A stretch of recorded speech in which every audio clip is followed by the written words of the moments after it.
What is up, everybody? Make sure that my mic isn't too loud. There we go. I think that's okay.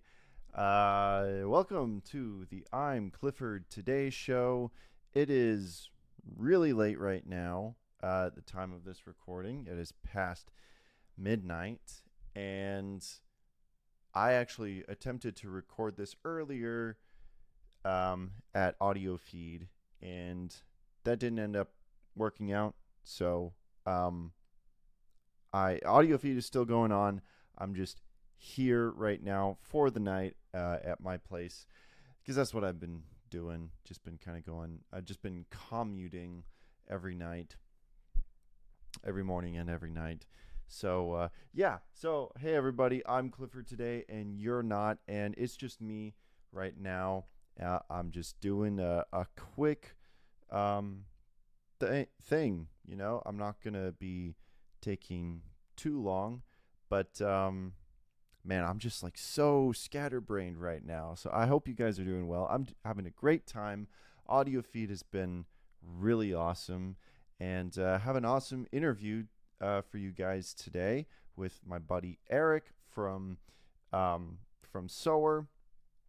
And yeah, I'm super excited for you guys to check this out. I'm not going to take too long. I'm going to do like housekeeping and do my humble opinion later at the end of the episode. I just kind of wanted to get straight into it, but yeah, so got a good bunch of audio feed edition episodes in store for you guys, starting with this Sower interview, and then we've got a couple more for you to hold you off for a little while. But yeah, audio feed has just been great. Been it's good catching up with old friends and making new ones, and meeting friends, people that have been friends for a while, but we've just never met in person. So that's been really cool. So really excited about that. Well, I mean, it's been happening. Guys, it is so late right now, so I'm going to be doing my best. So we do have the interview with Eric going on, but then afterwards, going to be doing some housekeeping, which is going to include responding to you guys' comments on the last episode regarding the whole Michael Tait situation. So you can understand why I wanted to leave that for the end of the episode, so that everyone who is here for Eric, they can just kind of skip out afterwards if they want to. But I encourage you guys not to. First of all, just want to really thank all of you guys for the feedback on the last episode. I know it's a touchy thing, but it's something that needs to be talked about. But yeah, so really great conversation with Eric today, and I'm excited for you guys to hear it. We just hit it off very well. It was great to getting to know him and know his heart behind his music. The man definitely has a calling on his life, whether it's a calling from God or just something that he feels called to. Who knows? But he has some strong convictions, and a lot to respect about that. So without further ado, let's get into my conversation with Eric from Sower. Also wanted to give a little heads up to you guys. The footage with my conversation with Eric is a little choppy because, of course, I had to record using my laptop, and I decided to use Streamlabs on there. And I guess the video just wasn't really having it. So hopefully it's not too distracting for you guys. If so, just put, if you're watching on your phone, just kind of put it aside and just kind of listen to the audio. or I mean, I guess audio listeners don't have anything to worry about, but I do apologize, and I apologize to Eric, but at least the audio came out okay, and the video, you can see what we look like for a little bit. But yeah, I didn't realize that until later, and so for the other interviews, of course, I'm not going to be doing that. So yeah, but yeah, without further ado, Sower, everyone, Eric from Sower.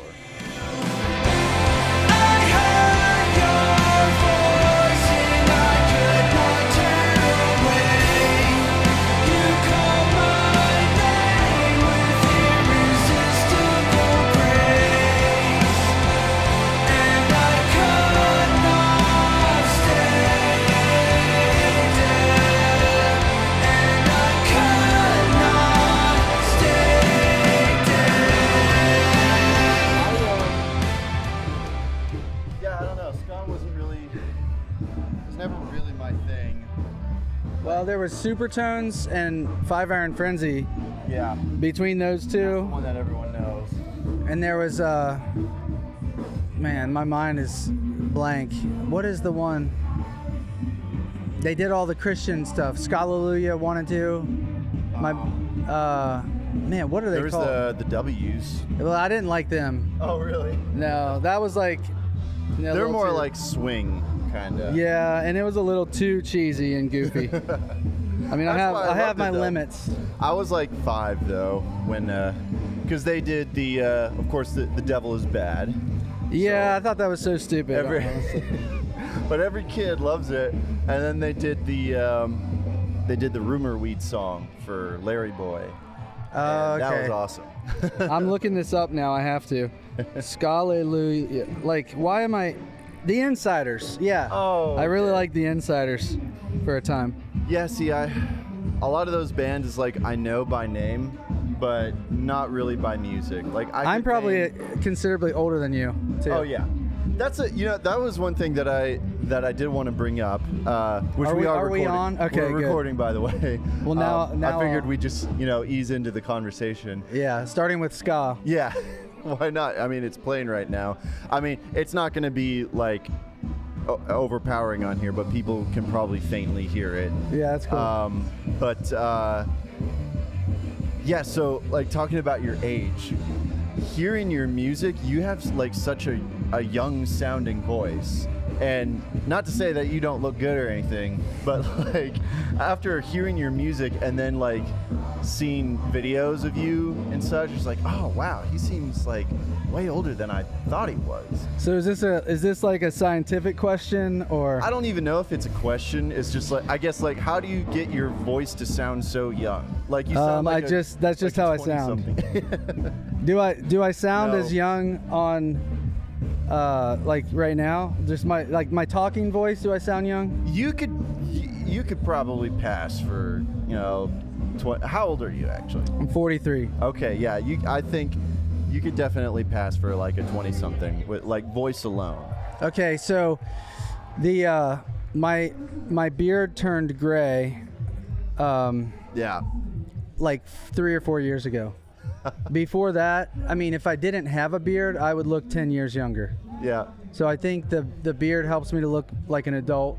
Yeah. But yeah, my voice just is what it is. What it is. I mean, 3 or 4 years ago, like it seems a little delayed, Well, thankfully so I haven't. Just have those genes. I don't bald. Yeah. At least I haven't yet. My brother's getting there, and my dad was bald by 40. So yeah, I feel it's the gray. The gray is my sign of age. Right. Like right here. Well, I'm already kind of getting a little bit of How old are you? Salt in my beard. I'm 31. Okay. Yeah, it's coming for you. Yeah. Yeah, I can't wait. Although a lot of people have said that they thought I was a lot younger. So it's like, oh, cool. Thanks. I guess I got that going for me. But I guess, like, speaking of time and space, not space, time and, years and everything, you see, I remember hearing you talk you were on the JFH podcast, and I remember you talking a little bit about your history, but I just kind of wanted to like dive deep into that. Like because you have a good history even before Sower, right? Yeah, well before. So give us your whole biography right there, you know. Oh man, you sure you want to give me that much leeway? I can talk forever. Yeah, we got a while. So as long as you do. So I'll try to include what I feel like are important details, but I came to Christ when I was 15, and I was on a trip to Texas with my brother and my mom, and like maybe the next day I went to a Christian bookstore and bought a couple CDs. And what bookstore was it? I don't remember. Mardell's? No, maybe Family or Beran or something. I don't know. Nice. I bought Slick Shoes, Rusty. I may have gotten the OC Supertones, the first album, but my brother might have already had that. But I bought MXPX, and I bought T-Bone, the Christian rapper who always talked about killing demons, but it was like gangster rap. Yeah. But instead of cuss words, he just said demons. But awesome. That was like when I was a brand new Christian. Like I literally nobody walked me through it or anything. I just prayed in the backseat of a car, which there's a reference in one of my songs, Born Again. Okay. But I was literally in the backseat of this Volkswagen Bug, and I just asked the Lord to forgive me because I just understood the gospel for the first time. So I was already big time into music at that point. And so, of course, I was already starting to play in bands and stuff with friends. Yeah. And so now it was just, I was a Christian, so I wanted to play Christian music. And by the time I was 18 or so, my band Curb Squirrels, I was just finishing high school. Curb Squirrels. We still have stuff out there. We got signed to this record label called Doug Records. The only other band was Last Tuesday. And they went on and did some stuff with Mono vs. Stereo. Like Matt Thiessen produced one of their albums. Oh, okay. And so we toured with them one time. And, but yeah, it was fairly short-lived, but we played Cornerstone on Encore 2 stage. We had a lot of momentum for a time. Yeah. But it really once that started happening, it really only lasted a couple years. We did a split EP with Last Tuesday. And we had a full length that was ready to be recorded, and actually Mike, the singer of Hangnail, I don't know if you ever heard of them, a Tooth and Nail. Sounds familiar. Tooth and Nail punk band. He was supposed to produce it, and we had it on the schedule and everything. And the record label gave us a phone call and said, although we had sold like 5,000 CDs, which is a lot at the time. I mean, It was in some Best Buys, it was in all the family stores and everything. That they never got a dime because the distributor closed up shop and never returned any of their calls. So it was like this new Christian distributor called Mercury Music Group. And so the bad news was that they weren't going to be able to afford to pay for our album. Oh, at the same time, our drummer quit to go follow like a worship pastor music ministry calling. And so this drummer was pretty key because it was hard for us to find a drummer. Yeah. And so between me getting married, the record label not being able to record our album, and our drummer quitting, within about 3 months of not being able to find a drummer, we just gave up. Wow. But they did put significant work into it. I mean, they did some radio campaigns and stuff, and they flew us they didn't fly us, but they paid for us to drive to Florida to record with a guy from Petra, Ronnie Cates, the bass player. Okay. Which I guess they just knew the guy or something. And then a guy from Less Than Jake, a punk rock ska band, was the producer. And his name is Darren Newfer. So we had good things going. They helped us book a good tour. We played a bunch of music festivals. We played normal Cornerstone and the South Cornerstone. And so things were going really well, but everything just kind of fell off. But in the midst of all of that, I was getting married, I was trying to go to college. And so I ended up going into music production. Okay. And so I've been doing that this whole time. Okay. And yeah. Then you finally just decided that you wanted to get back into making your own stuff. Well, I've made my own stuff for a long time, but it's primarily been for licensing, like for TV shows Sure, yeah. and stuff like that. And I never wanted to tour.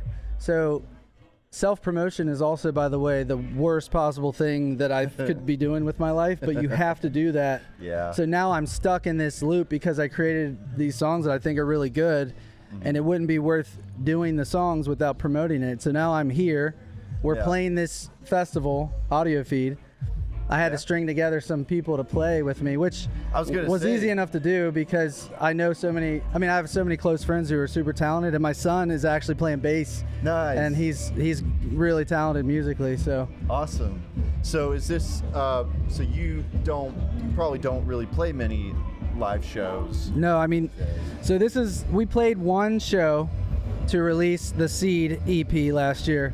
Okay. And the guy who's playing drums now was playing bass, and somebody else played drums, and I had a guy playing keyboard. We changed it up because I honestly felt bad trying to get people to commit to come in for 3 days to play. Yeah. I mean, the amount of practicing that you have to put in. So I wanted to ask people who were close enough friends that it felt like something we would have fun doing together. Right. And so while I have a ton of people I could ask, it just didn't seem. So I basically reorganized it a little bit. Turns out the guy was playing drums. Adam, he's actually a fantastic musician across the board, but he's not playing here. But he's like, hey, why didn't you have me play? And I was like, well, man, I just felt bad having you pay a drive, and like it's like a loss financially and stuff. But he'll probably jump back in at some point too. Okay, awesome. But him and our drummer in Fury and Solace, and they're a super good progressive, heavy instrumental band. Nice. Heavy indie, kind of like hardcore Explosions in the Sky. Okay, gotcha. Very good stuff. But Fury and Solace, check them out if you haven't heard them. Sure, yeah, check them out.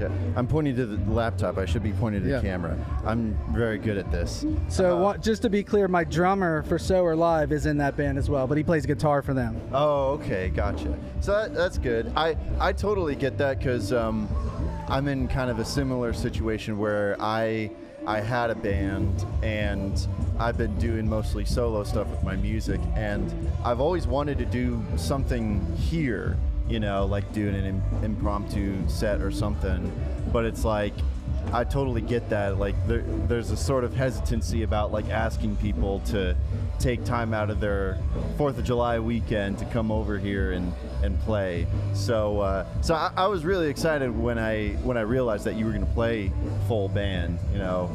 We have a lot of solo artists here, that are awesome, but it's like, I'd rather get the full experience, Yeah. So, I mean, the only time I can imagine playing acoustic only would be for some little coffee shop thing or something, but my music doesn't really translate acoustically.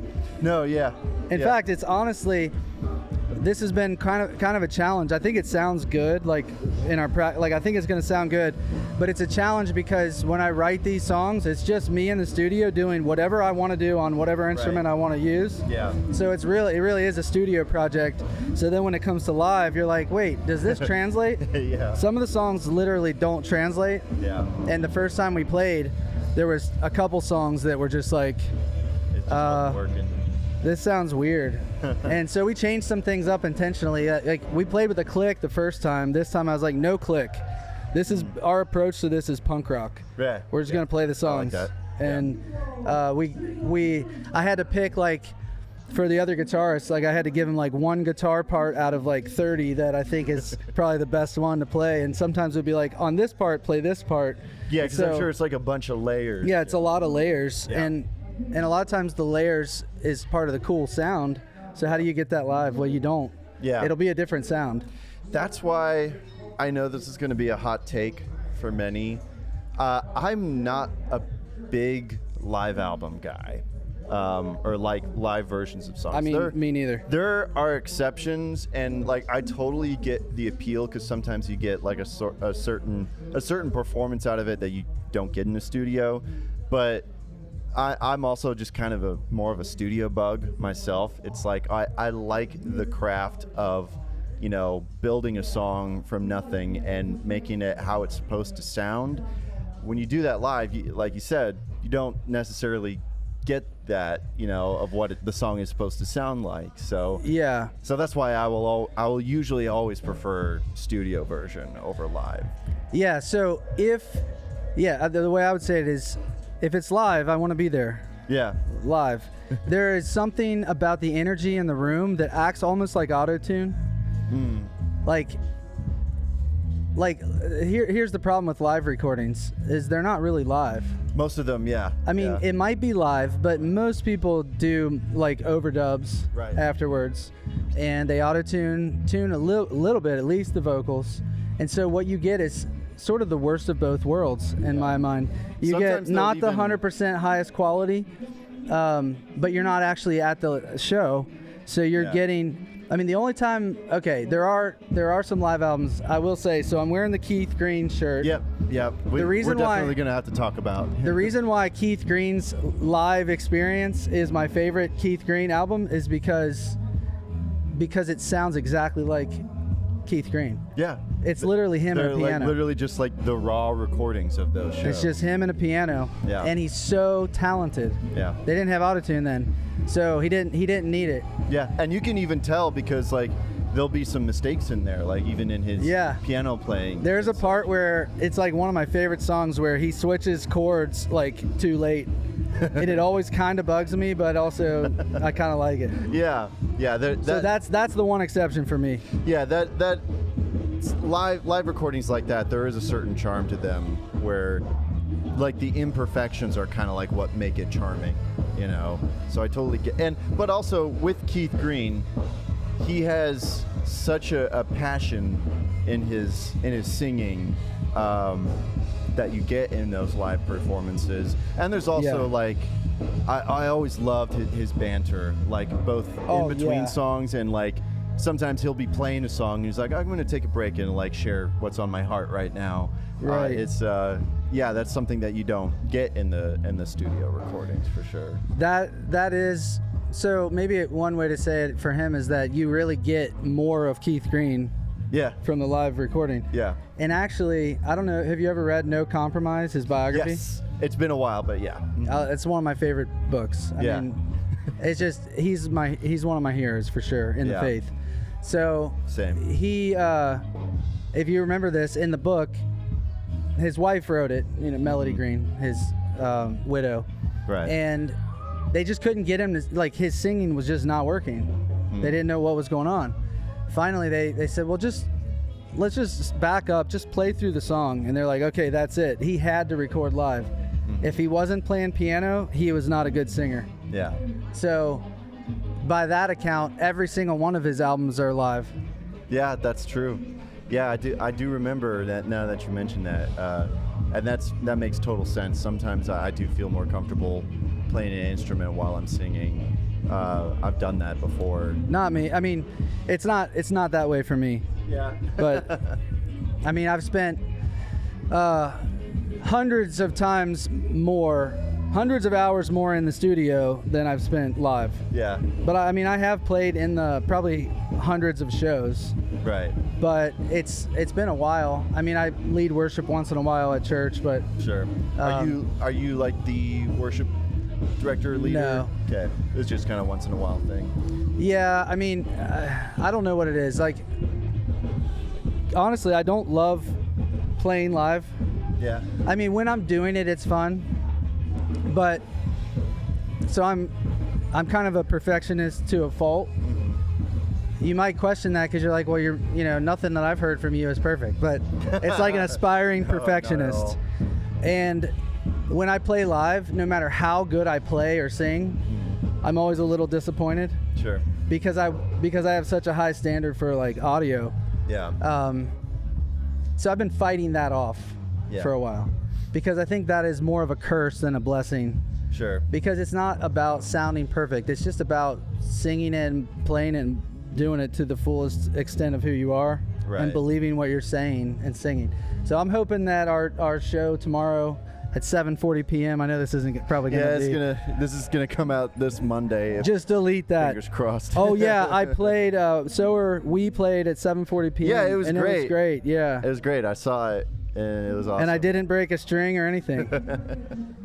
That one moment that happened during the show, that was really funny. Well, it kind of was, but I'm pretty embarrassed about it still. See, now I'm putting pressure on you to force fine. something to happen. No, now. don't worry. You don't have to force anything with me. Awesome. Yeah, I am really. I was so excited when you were announced that you were going to be playing here. So, and this will be your first time being at Audiofeed, right? Yeah, absolutely. I mean, the last music festival I went to was probably Cornerstone 2003 or 4. See, I'm so jealous of. Besides for Warped Tour, I guess I've been to some Warped Tours. Okay, yeah, I've never even been to Warped Tour, but yeah, there's a big chunk of my life where I just wasn't going to enough of the cool shows. But yeah, because Audiofeed kind of, so to speak, kind of rose from the ashes of Cornerstone. It started with a lot of the people who were connected from it. So this is kind of like it's almost kind of like the stepchild of Cornerstone in a way. Yeah. And it has that, from what I know of Cornerstone, because I never went, and that's one of my biggest regrets in life.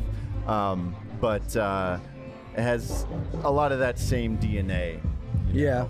Are you getting flashbacks coming here? I don't know.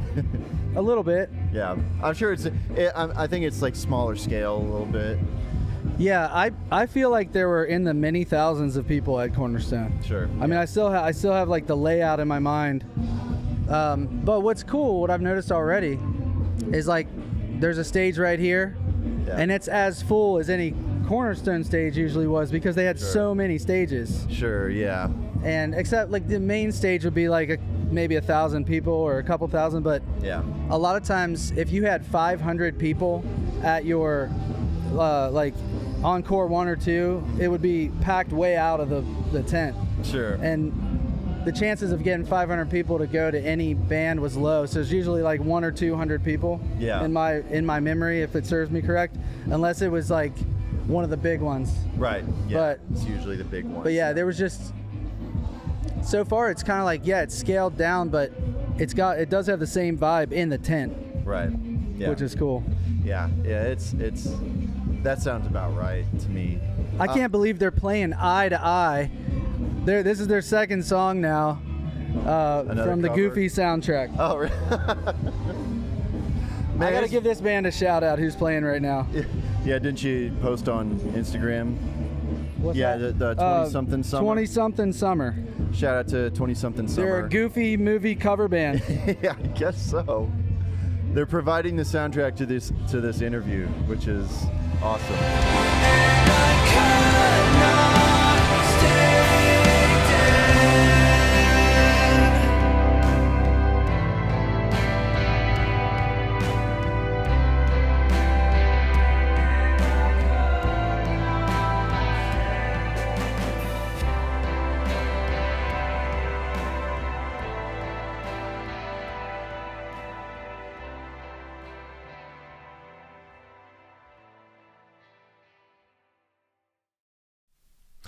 Hey guys, thanks for watching or listening to the I'm Clifford Today show. Right now we're going to take a few minutes to listen to this week's spotlight artist, Dawson Cowals, and his track entitled Peace. You can find their music on any platform you prefer. Links provided in the description of the episode.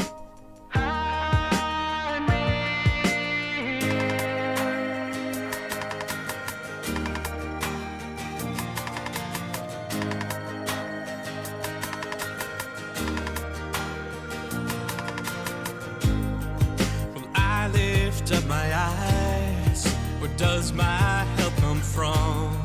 Why do I feel stranded? No help from anyone. Though I know down deep inside that you'll never leave my side, still I feel alone. Right now hope is hard to find, like a moonless, starless night. Without your light to guide me, oh, I stumble, trip so blind. Though I know you have a better plan, so please help me now to stand.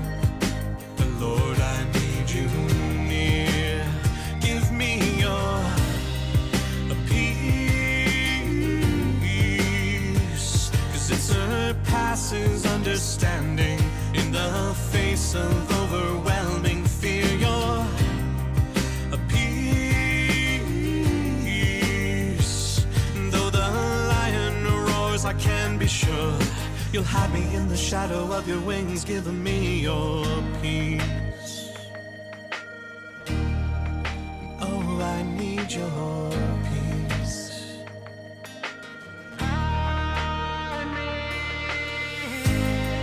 Well, I lift up my eyes. Where does my help come from? Well, it comes from you alone. You keep my feet from slipping down. Even though the waves grow high and the doubts they plague my mind, still your hand is strong. Give me your peace, 'cause it surpasses understanding. In the face of overwhelming fear, you're a peace. Though the I can be sure you'll hide me in the shadow of your wings, giving me your peace.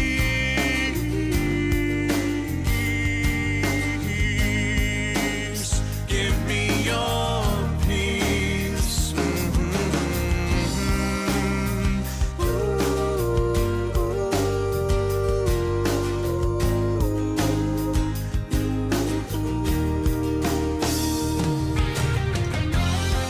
Save me, oh my God, the water's up to my neck, and I'm so worn out from calling out for help. Answer me, oh my Lord, out of the depths of your goodness, in your great mercy turn to me. Come near and rescue me. Give me your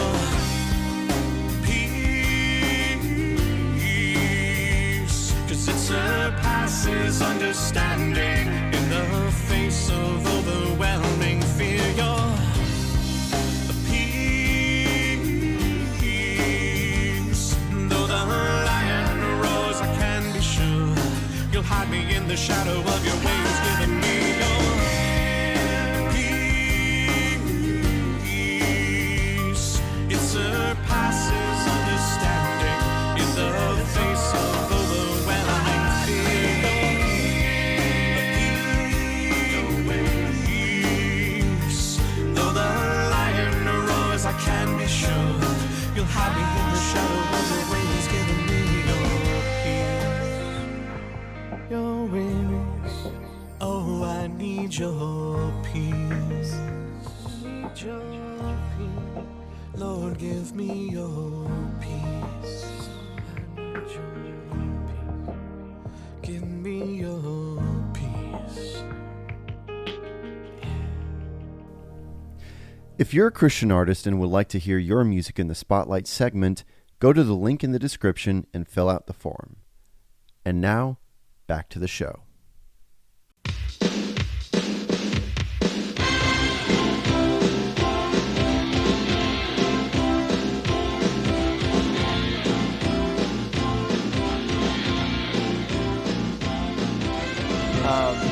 So going back to to Keith Green, we kind of recently had a little bonding moment over the internets because we very recently talked about your more recent album, and we kind of just almost in passing just kind of compared your music to Keith Green.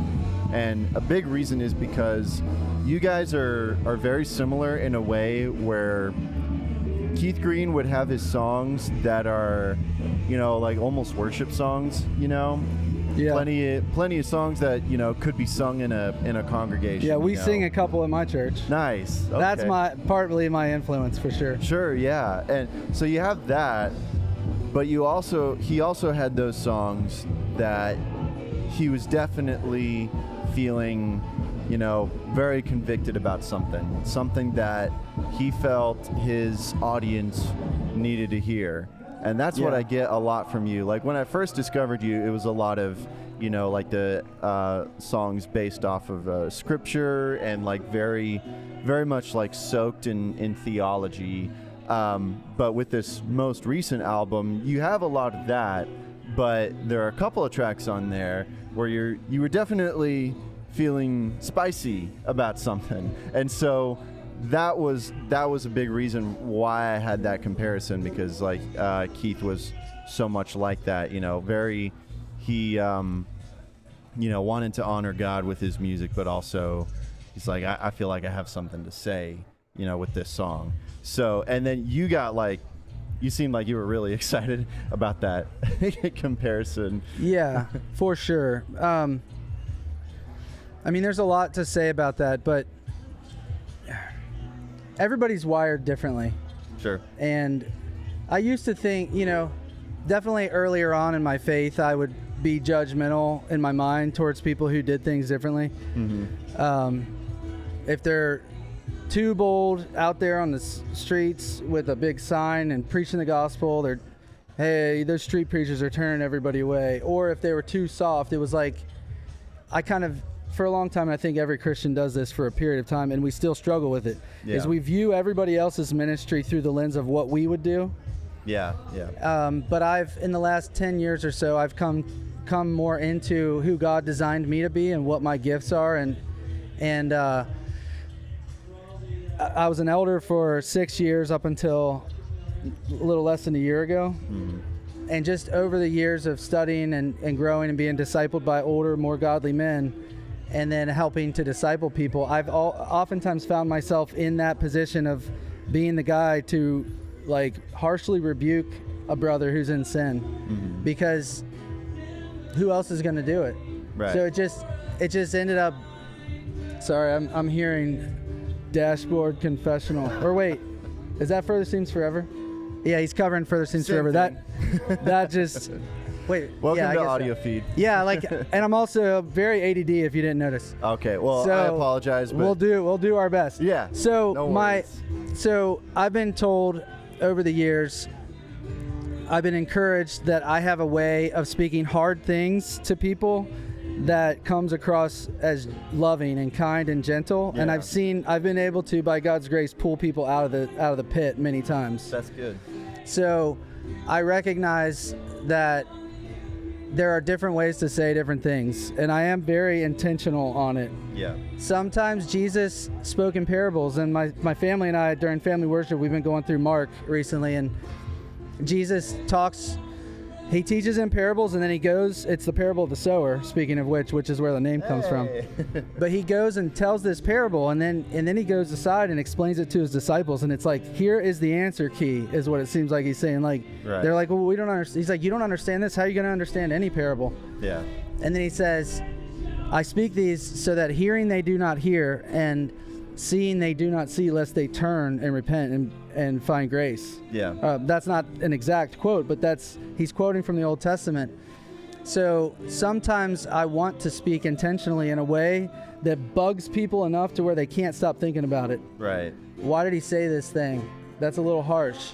Well, because I want you to take me seriously. It's like Doug Wilson talks about the serrated edge. Mm-hmm. And obviously, the sharper it is, the more careful you have to be with it. Sure. And we're going to be held accountable for every careless word we speak. I mean, words, all of James 3 is about the power of the tongue, and the tongue is like a fire. So it can cause damage, mm-hmm. and that's not my intention. Yeah. But you can cause damage either this way or that way when you're using words. So when it comes to the two songs that I think you're referencing, which everybody's pointed out, Hollywood is one of them. Uh-huh. And If You Don't Love the Church is the other one. Mm-hmm. And those are two really important songs to me because of my life, what I've gone through, what I see in the church and in the community. I do a lot with people who aren't Christians in my studio. Most of the artists I work with, like when I'm producing, are not Christians. Okay. And so as I'm seeing this tide shift, it's like, 5 years ago, you talk anything about LGBTQ or transgender or anything like that, everybody's like super offended constantly. Right. Now they're burnt out and worn out and they don't even want to hear about it. Yeah. Like, and I'm talking just your average everyday like non-Christian person. Right. And so there's been a tide shift, and that song is basically saying, look, the jig is up. Mm-hmm. Everybody knows that this is bad for humanity. They won't admit it publicly, but in the deepest recesses of their soul, you know they're never going to take 2 male plugs and try to make electricity go through it. It doesn't work logically. Right. And that's kind of like the Romans 1 thing. It's unnatural. Mm-hmm. And everybody inherently knows that. So the Hollywood song is about how, you know, Hollywood, which really just for me represents modern culture. Yeah. But they're like, you know, Hollywood, mainstream news, all these, just the general world of America has been spouting these things for a long time, and people are starting to question it. Right. And the truth is coming out. So there is like an Epstein reference in there. But yeah, it is a little like, you know, I don't want to be written off as like a crazy conspiracy theorist, but the crazy thing about a lot of conspiracies over the years is that there's some truth to them. Oh yeah. Not always, especially but sometimes. And you know, especially when like what you're talking about with like Hollywood and such, and like I guess what would be labeled as like the elites. There's just been so much lying, you know, and when there's so much lying, the truth all of a sudden is a conspiracy. So yeah, and so that's the message. I think it's I was reading 1 Timothy 4, I think. I'd have to look it up real quick, but yeah, go ahead. But I think it's 1 Timothy 4, and it just talks about, like, basically describes a culture that looks a lot like our modern culture. And one thing that I just thought a lot about for the last few years is how, you know, when I'm young, I'm like, no, there's no way the government's lying to us. You know, like, people just don't do that. Oh, there's no way there's like demonic like forces at work explicitly within our leadership of our nation. You know, there's a Christian nation. But I started looking back through the Bible and all of history, and you just look at even just a couple thousand years ago, people were fed to lions as entertainment in the Colosseum. Yeah. Like, can you imagine? And so I started realizing maybe some of this stuff's going on, but it's being cloaked. And I'm, you know, not to get like, it's just, I'm at least at a point now where I'm like, you're starting to see a little bit of the fruit of the tree. Yeah. But I'm nervous to see what's in the roots. Right. But I know what it is because it's really simple. The world, the flesh, and Satan are opposed to God and his kingdom. Mm-hmm. And so the prince of the power of the air is Satan. And but anyways, it's being exposed. That's the bottom line. Yeah. And it will come to an end. It will come to the light, and we can take heart. Yeah. And it shouldn't be surprising to anyone. It baffles me so much when I hear, you know, well-meaning Christians. I see them and they're like, it's like they're trying to be, you know, like friendly with the world and like trying to be like a part of it, and they would probably say it like, oh, it's on behalf of the gospel, and it's like, nah, man, like you're worried. If you're worried about like what the world is going to think of you, you're worried about the wrong thing, you know. And it's just so baffling when people seem to be surprised when they find out that like our trusted institutions and such have wickedness in them, you know. Yeah, it's crazy. Well, I mean, think about this. Every church, even the best possible church that you could find, local church, the leadership has sin. Mm-hmm. The best case scenario that we have is sanctified Christians who still have sin to repent of, leading that small, very small institution. Mm-hmm. And Jesus gives us very clear instructions on how to manage that. Elders, deacons, you know, Matthew 18 says how we deal with conflict, and there's a whole appeals process for it. Yeah. But once you start to put that on a larger scale and start to include non-believers who, at the very least, don't have the same worldview, and their hearts and minds are darkened to the things of God. Mm-hmm. So it's not like they can't get some things right and do a good job leading. Right. It's just that there's a missing element there that would be necessary for any society to operate like the kingdom of God is intended. So it's just a matter of, I mean, it's just math. Yeah. You know, and so it shouldn't discourage us like completely, because we know the end of the story. Yeah. You know, the gates of hell will not prevail against the church.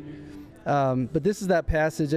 It's not, you know, it just made me think about these things. But it's 1 Timothy 4:1. It says, "Now the Spirit expressly says that in later times some will depart from the faith by devoting themselves to deceitful spirits and teachings of demons," which we shouldn't expect doesn't happen now. But I think a lot of times we don't think about the demonic because it's like, well, that kind of sounds mystical. But no, we should. He says, "Through the insincerity of liars whose consciences are seared." So the problem with lying is that every time you do it, like any other sin, you sear your conscience. Yeah. Stop it, Siri. Siri thought I was trying to... Hey, stop. Are you talking to me? Oh my gosh, I want to punch it. It isn't it. It's not a person. Right, exactly. It says, verse 3, so this is 1 Timothy 4:3. It says that these people forbid marriage and require abstinence from foods that God created to be received with thanksgiving by those who believe and know the truth. And I'm thinking, well, marriage is kind of like looked down upon, and you know, you can't go too far without finding somebody who condemns you for the food you eat or don't eat. Yeah. And you know, it's not like a one-to-one thing, but it's like, oh, I see this stuff. And then it says that God created these foods to be received with thanksgiving by those who believe and know the truth. For everything created by God is good, and nothing is to be rejected if it is received with thanksgiving, for it is made holy by the word of God in prayer. And then he says, if you put these things before the brothers, you will be a good servant of Christ Jesus, being trained in the words of faith and of the good doctrine that you have followed. So I feel like if you have a gear that you can turn on where you can proclaim unpopular truth to people who need to hear it, then you have an obligation to do it from time to time. So for me, it's like, I don't know, I'm not easily offended at all. And if people call me a name or whatever, it bothers me a little bit, but it doesn't really bother me that much. Sure. So I feel like I kind of have an obligation if I've got a message to bring to people, sometimes to press on the idols of what I see.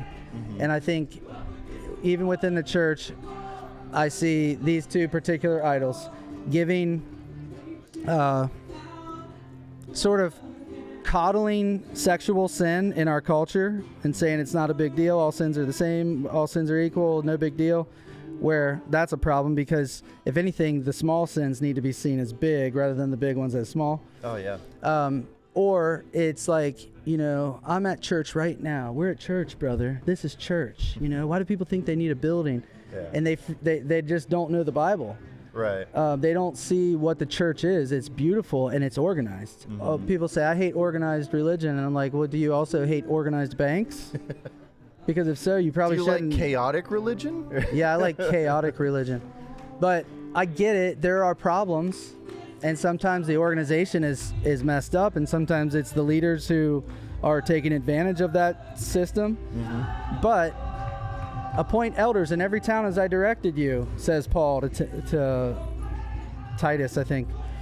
And, well, there's structure in the Old Testament. There's structure in the way that they came together regularly, mm-hmm. the Israelites, to worship the Lord, to hear the word of God. It's just, this is something that, especially since now a lot of my promotion is online. I told you not to give me a long leash, but too late. No, I love this. It makes my job easier. Okay. But especially because so much of the promotion I'm doing for Sower is online, there happens to be a fair amount of people who think that by listening to a worship song and watching a sermon, they're in church. And those people are in grave danger. Their souls are in danger. So in the chorus, I say, if you don't love the church, I say, if you don't love the church, then you don't love the Lord. You're grieving. I can't remember the exact lyrics because I'm terrible with, and I'm not playing that song. But basically, you're grieving the heart of the one who died for her. Yeah. So it's really simple. If somebody says, hey, I love you, but your wife, I don't care about her at all. I'm like, well, see you later. Yeah. And the church is the bride of Christ. So I don't want it to be taken as harsh unless it needs to convict somebody. Mm-hmm. And in that case, yeah, I do want it to land I'd be okay if somebody says this guy's legalistic and judgmental because he thinks that just going to church makes you a Christian, which is like, there's lots of straw men, I guess you would say. Right. But yeah, I want my music to communicate gospel truth and biblical truth to people. That's what I want. No, yeah, and I think, I mean, you're not going to get anyone's attention unless there's like some sort of, I guess, like shock value to it, you know, because otherwise it has the potential to be crossed over. When, like, going back to Keith Green, when he sang, if you can't come to me every day, then don't bother coming at all. Like, that sends shockwaves. Like, that made some people upset, you know? Well, his wife and him debated on it and prayed about it for a long time, and he went against her wishes to keep that, to include that. Yeah. But I personally love it because here's the thing. I know that I don't come to him every day. Right. So why am I okay with that lyric? Because we don't preach our hopes. We preach the ideal. Yeah. We preach what we want to see. Yeah. If you say, I mean, every time you preach something, like every time a preacher or somebody who's sharing any kind of biblical message softens all the edges of it and gives all these exceptions, all they're doing is providing a way of escape for everybody who actually needs to hear that message. Yeah. Yeah. So did Keith Green think you weren't a Christian if you failed one day? No. But that's the impulse that comes up when somebody's convicted, right, or when somebody is maybe too empathetic or something. Like his wife cared so much about these people, but in some ways maybe too much, because she didn't want them to get hurt. But sometimes, you know, the surgeon has to make a cut to get in there. I mean, every time probably. Yeah. But and that's what I like what you were saying earlier. I think you were quoting Doug Wilson about how, you know, the sharper the blade, the easier you have to go, you know, not to. Yeah, you just have to be more careful. Yeah, but not too careful. Right. Yeah. Exactly. And that's what I appreciate about it, because there are extremes with that on both sides. That is always frustrating to me when I see either of them.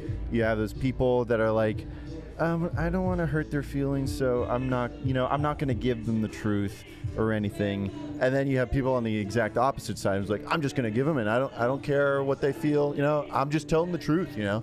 And if they're offended by it, then it's like, well, like, yes, but actually no. It's exactly what you were saying. It's like there's a way of finessing it, and, you know, giving them the hard and unlikable truth, but giving it to them in a loving way. You know, you don't have to compromise. I'm going to look up a scripture while you're talking. Sure, yeah. You don't have to compromise the message.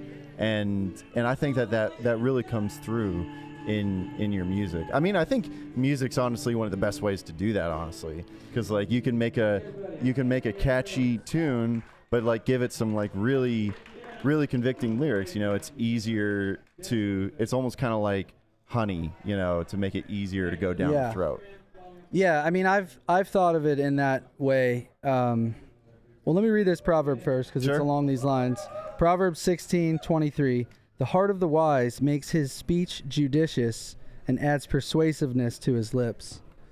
So I think, to what you're saying, I mean, there are two pitfalls, one on each side, and it is really hard to do it just right all the time. And so one of the biggest temptations is to just not do it at all. And one of my favorite things, or I think this all the time, is like, well, I like his way of doing it better than your way of not doing it. Yeah. If you're being criticized for something, at least it means you're doing something. You know? But no, we need grace across the board for all of this stuff. Like, I guess if it turned out that one of my songs that I released, if I was convicted later that the messaging was off or wrong or damaging or whatever, I would just pull the song and say, hey, this was stupid. Yeah. I don't know. Maybe. I think I would. I don't know. But the idea is like, it's easy at least. Like, we have to be very quick to just recognize our sin and our mistakes and just say, yeah, that was wrong. Lord, forgive me. Yeah. Hey, have grace on me. But when you're not, when you're like there's just a ton of people who are, all they do is criticize the people who are actually doing the thing. And there are definitely some people, like I do have another controversial. I don't know why I pronounce it wrong sometimes. Controversial. I've heard it both ways. Yes. But depends on what part of the country you're at. Eyes to See But Do Not See is another one on the album that there's this movement of churches. Stop me if we're running long. No. You're good. I talked to Make Sure last year. We ended up going for like 2 hours. So. Well, I've got a friend out there waiting for me, so that's totally fine. We'll see. But there's a group of churches that I would call it the Winsome Third Way approach, where it feels like you can never do it quite right unless you like the way to approach any topic is to always give the left, the right, and then show that Jesus is really the center. Yeah. And it's kind of a Tim Keller type of way to go about preaching. And that approach has produced some really powerless churches that I've seen. I mean, even in person, like I've in churches in my own city. Right. And so I fear for them because some of the churches that started going in that direction have slipped into complete theological liberalism. Like I had one pastor tell me he's 51% complementarian. Like, what does that even mean? I don't know. That means 49% egalitarian. For anybody watching and you don't know what those words mean, you're in luck. Don't even look it up because what I just said is such nonsense. Oh, yeah. But this guy wants to be sure to present all sides of all things. And so the message landing with everybody who's in the audience is the primary approach in this style. And so what happens is the perceived audience gets to control the message. Yeah. And so instead of preaching the word faithfully and letting the chips fall where they may, letting the seeds fall where they fall, you end up trying to control how everything lands. And honestly, as you dig beneath that, you find a lot of fear of man behind it. Because there's a lot of topics that the Bible addresses that if you preach that topic, no matter what you say or how you say it, there are going to be people who are upset by it because of our cultural landscape. Right. And so what they've done is they've tried to find a way to go right down the middle of all of it and to say, I'm not left, I'm not right, I'm Jesus. And in doing so, they make it a false equivalency. So it's just like filled with logical fallacies. But the song Eyes to See But Do Not See talks about this kind of pastor and church that is like drifting from biblical foundational truth. And the question I pose is, have they gone too far? Like to return? I mean, when can they come back? Will a church that's drifting liberal and starting to say, well, we're just a church who loves homosexuals, which, yeah, we love people, right? Right, yeah. But that And then they statement, leave it at that. statement means more than what it sounds like it means. To most, especially on that side. And it becomes part of the identity. Yeah. And then not too long from then, things drift in that direction until eventually they're flying the flags in front of the church. And so once you start denying very clear passages of Scripture, it's only a matter of time before you're denying anything, because it gives you that tool in your tool belt that's very convenient to pull out at any time, which is, well, I can actually make this say whatever I feel like at the time. They might not say that or think it, but implicitly, when you deny an obvious truth that's in Scripture, you're setting yourself up for drift into no man's land. Yeah. Which is what that song is about. Yeah. And yeah, it just saddens me. It scares me. Yeah, it kind of reminds me of this whole thing that happened with, different artists involved, but there's this artist that came up. I don't know if you've heard of her, Semler. Don't even get me started. Yeah, we've talked about her on the show before, and there's the whole thing with, Relient K allowed her to be on tour with them, and then there was this whole thing with Switchfoot, he basically was doing the exact same thing that you were talking about, posting these videos like, yeah, of course, we love you. You know, everyone's welcome at your show. But then everyone's just like, okay, yeah, but like, so are you saying you're on this side of the fence or that side of the fence? But like, just by totally denying, you know, the truth, you know, you're kind of leaving everyone else up to those conclusions, which, you know, I love a lot of Switchfoot's music and John Foreman's music, but now it's like become difficult. It's like, I don't know where you stand, man. I don't know where you're at, you know? Yeah, well, I have two ways to look at that situation. The gracious side is, man, I hope some big, like, famous gay activist like Simlar doesn't like do that to me, because what would I say? I mean, it's like I imagine there was a feeling of like, you know, I got to respond to this, and then maybe not much thought before he started talking. Yeah. And so I can imagine being in the situation and not being able to be clear. Yeah. Or not maybe even wanting to be clear, because that might distance a bunch of people that, you know, and deep down he might be saying, well, we want to share the gospel with those kinds of people. I don't want to turn them off of our music completely, you know. Yeah. Then they won't have, I mean, who are they going to listen to who's going to proclaim Christ at all?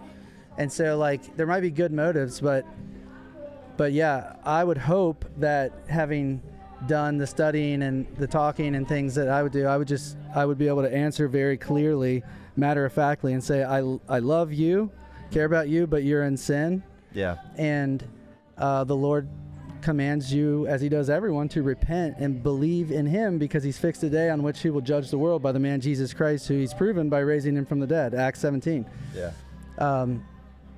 But just to not use the word sin, like Tim Keller did this a lot. And I started noticing this, and again, God has used that man in many ways. Like, not everything, everybody's open to criticism. Right. Me, like, I'm at the very least, you know.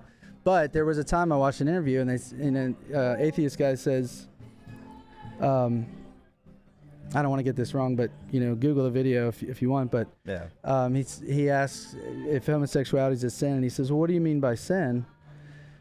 And then he ends up concluding, like, his message by saying, homosexuality doesn't prevent anyone from getting into heaven.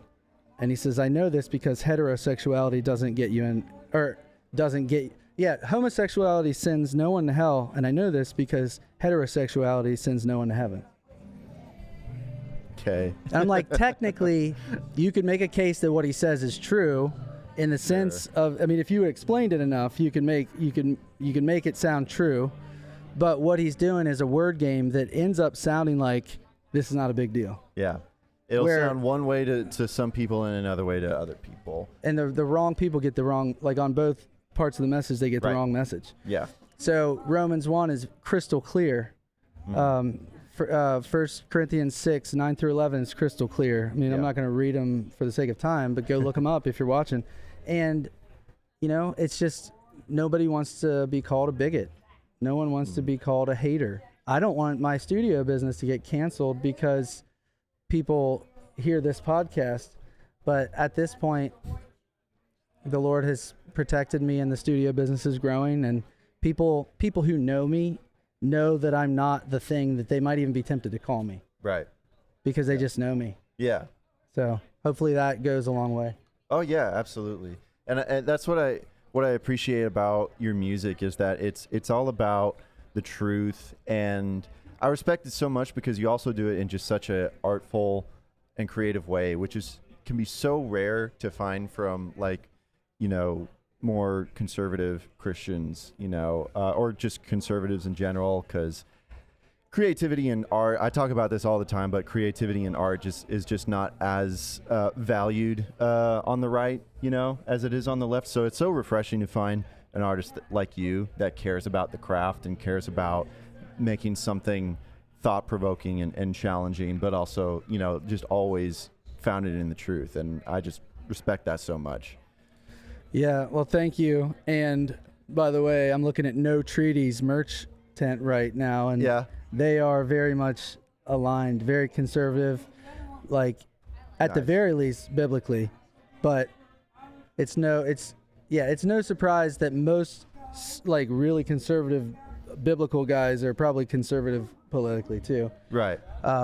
But regardless, there are some coming up that are doing that. But I agree with you 100%. Yeah. There is some liberal like principles that help art in a way. I mean, the hippie movement was like fantastic, and there are good things that come out.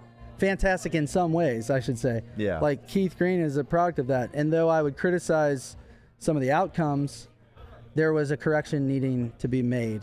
Right. You know, and with the whole Calvary Chapel movement and Chuck Smith and all that stuff. So, but yes, I agree with you. There's something weird about it. And even now we're in like a weird stage to where the punk rock thing to do is to get the shot and obey the government. Yeah.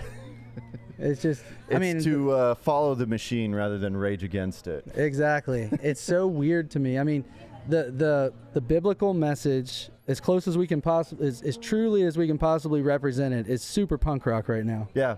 I mean, Christianity was rebellious, like in its early stages. So, yeah, the gospel, the truth is going to be controversial. So yeah, that's just where we're at right now. Yeah. But I want to let you, I don't want to keep you. I want to get you to get to your friend. But before we go, I mean, first of all, thanks so much for taking the time to do this. I'm super excited to hear your set and everything. Glad to finally meet you in person. Same. But so I guess like final like promotion, like where can people find your music and connect with you? Yeah, I mean, it's on all the, whoa, hit the mic. You're good. It's on all the streaming platforms, of course. Sowerproject.com is where you can find all of that stuff. I would love for some more people to buy. I've got some vinyl for the album that just came out called I Want to See Clearly. Nice. Came out in May. Some t-shirts and stuff. I mean, basically all the money that comes in just goes back into promoting. And something cool that just happened is I just got in this Spotify discovery mode. I don't know if you know what that is. Okay. Yeah. And I was like, I didn't think I would be approved for this for a long time. Yeah. And I noticed like my numbers going up, and I'm thinking the Spotify algorithm is helping me to preach the gospel. Yeah. Because like Redemption, which is, listen to Redemption if you listen to any of my songs, but it is kind of a gospel summary in a nutshell, is like one that's being pushed by Discovery. That's but awesome. yeah, I mean, I put a lot of, like, whenever money comes in, I just put it toward promoting the music to try to reach more people. Sure. But anyway, so sowerproject.com. I do have a new song coming out, which I don't know if you want me to. Yeah, So go ahead. I'll tell you. I saw that, so it's on the 14th of July. No, the 12th of July. It's on a Saturday. That was just kind of me being stupid because I didn't want to wait another week. But the song is called Contemporary Christian Machine. And it's, I should say it's a little satirical. Yeah, already sounds like it. Yeah. So. But I'm excited. Yeah, I'm toying with the idea. I guess I'll just say this, but I've got 5 song ideas for an EP, and this would be one of them, just like something along the lines of The Problem with CCM. And I don't want to be too, like, I wouldn't want anybody to ever think I'm saying every single Christian artist is bad by any means. Yeah. But I think there's some systematic problems that go along with some of the stuff we've already talked about. But if I were to boil it down to one thing that I think is wrong with the whole industry is that it's disconnected from the local church. I would almost call it like para church. It's almost kind of like become its own church. And I think that's why a lot of Christian musicians feel safe in that. But yeah, what you were saying. So that song hasn't been written yet, but the idea of like, if you have a parachurch ministry, there's already some dangers there. But if they connect to some authoritative church body that has some oversight and some accountability of the finances and some accountability of the people involved, then a parachurch ministry can be very successful. I would consider what I'm doing parachurch in the sense, but my pastors know me very well. I ask them questions sometimes about certain lyrics. They listen to everything. They are supportive of what I'm doing, and they would gladly kick me in the butt hard if I did something out of line. Or if my marriage was in trouble or something, they would make me stop doing Sower. Like, there is accountability in what I'm doing. Yeah. So I know it sounds idealistic, and it may be to some degree, but back to my point from earlier, we have to start with what is ideal and stop making excuses. Well, nobody can really do that. Well, okay, well then maybe we'll just stop talking about the 10 Commandments. Right. But I think that if somehow every Christian record label, every executive, every organization that operated within that sphere knew the church name and had like a pastoral recommendation letter for that person, and knew that those people in this band are committed to a local church, whether it's formal membership or not. Yeah. They had some validation. They knew where to go to when this guy gets out of control on tour. If there was something in place like that, I think it would make a huge difference. Oh, yeah. But the problem is it too late for that? Because how many of these people don't have that and could never prove that they're committed to a church because they're in like secret deconstruction mode. So that's where it's a massive topic. Super relevant though. So I can only imagine the events that have unfolded that have inspired that. But I think that's we need something like that. We need to talk about that for sure. Well, like I said, I was in the Christian music world for a couple years when I was young, and even within myself, I could feel myself drifting towards like this idea of like success and stardom and fame and everything else. And it was just like intrinsic. That was just me. So I assume a lot of other people kind of feel that, and there needs to be some protection for that, especially with young artists. Right. And, I saw enough. I mean, there was like a Grammy Award winning guy who was talking to me like total trash on 2 different occasions, who was a Christian artist. Wow. And I was like, what is this? Yeah. And I was just like, this is a guy who everybody would look up to and respect. It was just, I've tasted it myself. I've seen it myself. I have a friend who almost got signed to tooth and nail. And, hopefully take it for what it is. This is just a story. Like, the one who states his case first seems right until another comes and examines him. Sure. But he was allegedly told, and this is a friend of mine, he's not a Christian. He was told, well, if you say you're spiritual, then that's good enough and we can sign the contract. And he's like, no, I'm not spiritual. I'm nothing. Wow. And he had turned it down. And I'm like, yeah, that actually comports with, so I've been out of the Christian music world for a long time. Yeah. Because I kind of got burned out on all the stuff. All of my favorite bands were falling away. They were atheists now and deconstructed and whatever. And so I just most of my favorite bands are not Christians. Yeah. Yeah, same. I'd say maybe like 50% of the music I listen to isn't Christian. But I know that God can redeem it and reform it. Yeah. And so if I can help in any way, I do want to. Awesome. Yeah. Yeah, for sure. I hope there's going to be like a bunch of songs just all about that from you. Maybe. You obviously have a lot of thoughts on it. I love it. Yeah. Well, there's more I could say forever. Oh, sure. But, definitely thank you for getting a hold of me. This is a fun conversation. Absolutely. And maybe sometime, we'll do we can do this again, like over like a sort of Zoom call like I've done before, Yeah, I have a studio too. So we could just take all the time in the world to just talk about all the problems. I forgot there was a microphone most of this time. So even just the conversation would be great. Absolutely. Yeah. I don't have to monetize all my conversations. Yeah. Not that I get any money from this, I don't. But it is genuinely fun. I mean, if anything, doing this show is an awesome excuse to be able to talk with people like you, to talk with Christian creatives and such. So I just, I enjoy that for sure. So, but yeah, thanks again for coming on, man. And everyone, please go check out sowerproject.com. Check out Sower on all the streaming platforms. It's just awesome music. We've been a big fan of his music since we discovered it and talked about it on the show. So just glad we had this opportunity, man. Yeah, thank you very much. God bless you, my brother. Yeah, man. Oh, handshake. Yeah.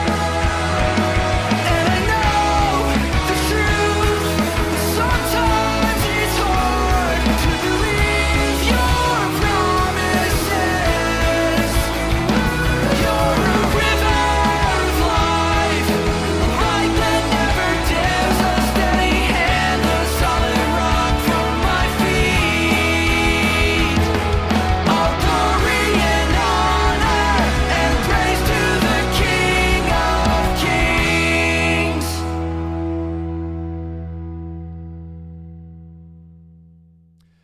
Okay, everybody, welcome back. Thanks so much to Eric for taking the time to talk. Been a big fan for a little while, and knew he was someone that I would like to have on the show, and so just really cool that it worked out so that he was asked to play at Audiofeed. So I was like, well, let's do it. You know. All right. Well, I'm gonna do my best not to take up too much of you guys' time, but there is a lot to talk about, so I'm gonna try to wrap this up within a half hour. Fingers crossed, because I got a lot of work to do to get this episode up.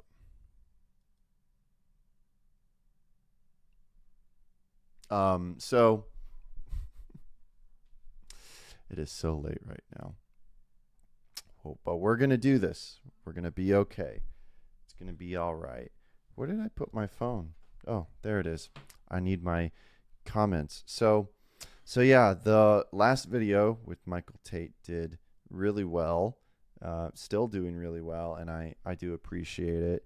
You guys, I know it's a tough situation, but I think we got I think we covered a lot of things in the last episode. I mean, it was a 3-hour episode, and there's a lot to talk about. And I think that there were some things that, after like re-listening to the episode, that I probably didn't want to say all the things that I wanted to say, but we did our best, I think.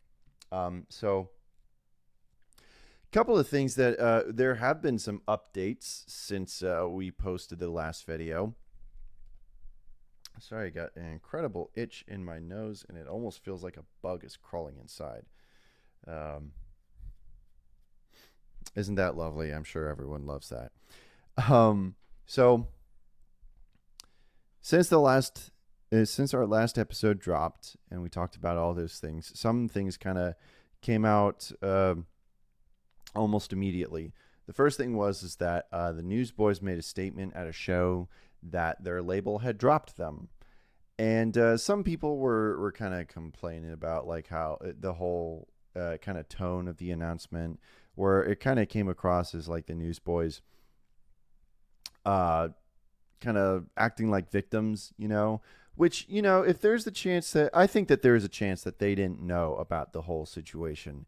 At least for most of it, there's a good chance. And so I'm sure that if that is the case, that, I would feel like that the rug was being pulled out from under me if I were them. And the fact of the matter is that the band is their bread and butter, and they have families to provide. They're all family men. So I can understand that, but I also get what people are saying. Like it does seem a little tone deaf, but to kind of be like, oh, our children and everything, and it's like, yeah, but, and I know people are saying that like, oh, well, then they just need to stop touring right now, and I would agree, but I also understand that they've got employees that they're paying, and they probably can't just like drop out of the tour. So I would hope that once they get all their obligations met, that they take a break. The Newsboys need to take a break. I'm sorry to say.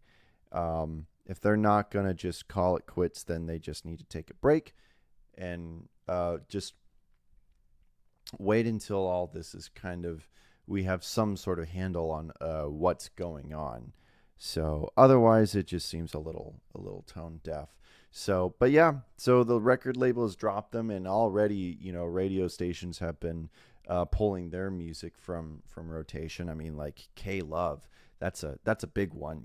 I don't know if anyone really listens to radio anymore, but that's a big deal. So yeah, whether or not they're still with, I'd be interested to know if. What the announcement I'm waiting for is I want them to announce that they have cut ties with Wes Campbell, because that guy is shady. All the information that we have about him, it just seems really shady. So, but more about him in a second. The other thing is that there has been an update on one of the allegations, and it's just something that I did not expect. But that story in the first report about the aspiring musician and his friend who went out with Michael Tait at a macaroni grill. At some point during the meal, Michael had like reached out and kind of caressed the guy's ear. And by the way, this of course isn't a graphic part, but we're getting into these serious topics. So viewer discretion advised, listener discretion advised. Maybe you don't want your kids listening in on this. But yeah, Michael had reached out and caressed the guy's ear, and I think at some point he had also touched his thigh. Of course, it wasn't near as bad as like all the other allegations that we've heard. But it's not nothing. And the guy was saying how disappointed he was. Well, that person has, put his name out on the record. He has come out, and it was none other than Darren King, formerly the drummer for Mute Math, who has, he's come out and put his name on the record saying like, yeah, that was me. And the person who was with him at the dinner was Paul Meany from Mute Math, which is insane. He came out with a video making his statements, basically coming out against Michael Tait and coming out in support of the victims. And he also said that, that he's no longer Christian, which I'm not surprised, really. Just based off of what I've seen. I'm not saying that he's like a bad guy or anything, but I just kind of felt like that was probably the case. But yeah, crazy story. I would have not have guessed that Mute Math would have been tied into this in some way. But yeah, here we are. Crazy times. Other little thing that came out was that Steve Taylor has spoken up about it, which is good. I was hoping that other people involved in like the old days of Newsboys would come out and make some sort of statement, give their side of the story. And Steve Taylor was on Christianity Today's podcast. I can't remember the name of the podcast, but it was one of their podcasts. He was on for like a 20-minute conversation. Not that very long, but he said a lot. So one of the main takeaways that I got from it was that he said that while he worked with the Newsboys, which, by the way, if you don't know, Steve Taylor was a ongoing co-writer for the Newsboys for the longest time before Michael Tait joined, and he was a producer for many of the Newsboys albums. So he was a constant collaborator, basically an unofficial member of the Newsboys. So he talked about his time working with the Newsboys, and he said that there was no inclination that anything sketchy was going on with the band. He said that they were good dudes, that he could tell at the time had no issues with them, and didn't really get any sense that any of them were like ethically compromised or anything. He didn't have very nice things to say about Wes Campbell, on the other hand, who was their manager at the time and co-owner, which he is now full owner of the band. He didn't have very nice things to say about Wes, though. He basically said that throughout his time working with the band and working with him, there would be times where there would be conflict, and Wes would want to do things that Steve didn't think were, ethically right. And he would constantly confront Wes about those things, and sometimes Wes would, digress and, make the right decision. But there were often times where Wes did not make the right decisions. And eventually it got to the point where Steve just could not trust him. And that was kind of around the time when he stopped getting involved in the Newsboys. So that was really interesting. And he, of course, had his 2 cents to share about the allegations. And he basically said that, like, this whole thing is a cover up, mafia style, So he's not happy about these stories, and he's very understandably worked up about it. So yeah, I would recommend you guys check that conversation out. Is really, I don't agree with Steve Taylor on every little thing, but his words do hold some weight. I've always respected him. It really is something for Steve Taylor to come out and say something about these things when, for decades now he's always been one to speak out against certain issues of our time. So this is, he's not a nobody. So that was really, really interesting. And I hope we hear more from other people who were involved in the band. I'd love to hear. I really hope that, like, members like Peter Furler or Phil Joel will come out and give their side of the story, because I personally, as a fan, would like some clarification about the old golden days of the Newsboys. Like, what were things like back then? Was Wes always as evil as he seems to be right now, and did they just kind of go with it? Did Peter Furler know about the things having to do with Michael Tait, not just when he left the band and allowed Michael to kind of take over, but did he know about it when Peter Furler came back for the Newsboys United era? Has he known about it? I would like some clarification on those kinds of things.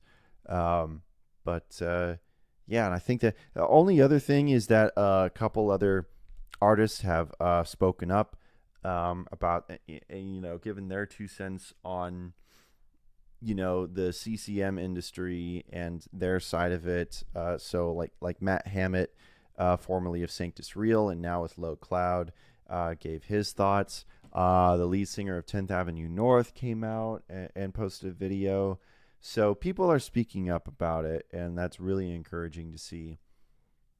So, yeah, that's basically all the updates that we've had. Let's get into some comments from you guys. There's a lot, but we'll do our best to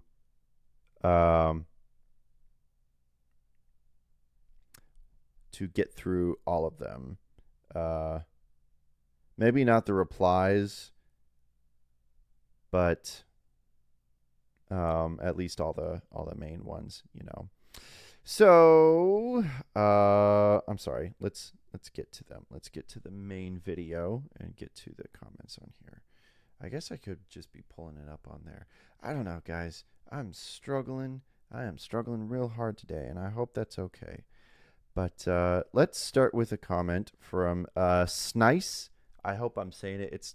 I hope it's not S nice or Snice, but Snice says you're just Snice for now. Says the deception has been the hardest part. The fact that someone could seem so on fire for God, but behind the scenes letting sin fester into a secret that got covered up until it's finally exposed. It's hard for me to accept that most of it was an image, not authentic. Oh, wow. My light just moved. Oops, my anarchy symbol. Some of you guys might get that reference. What kind of garbage is that? It's hard for me to accept that most of it was an image, not authentic. I'm a big fan of DC Talk, and I still feel authenticity in their songs, but I don't think it will be the same listening to them. I also was a kid when Tait joined the Newsboys, so I grew up on God's Not Dead and Restart, and it's just so disappointing. I believe that God is merciful and can forgive him, but I'm hoping for justice for all the victims. I want the truth to come out, and if it means the industry will crumble, let it. It's a good reminder that we can only trust in God, not in man. Yeah, I can hope that CCM industry can be saved and can be reformed, but if it is like so deep that it's just impossible to root these things out without like taking up everything, then what happens needs to happen. But I don't think it does, based off of what a lot of like Matt Hammett and the lead singer from 10th Avenue North. Apparently, there's a lot of really good people in the industry, and so I would hate for their careers to be destroyed. So let's just hope that we can save it.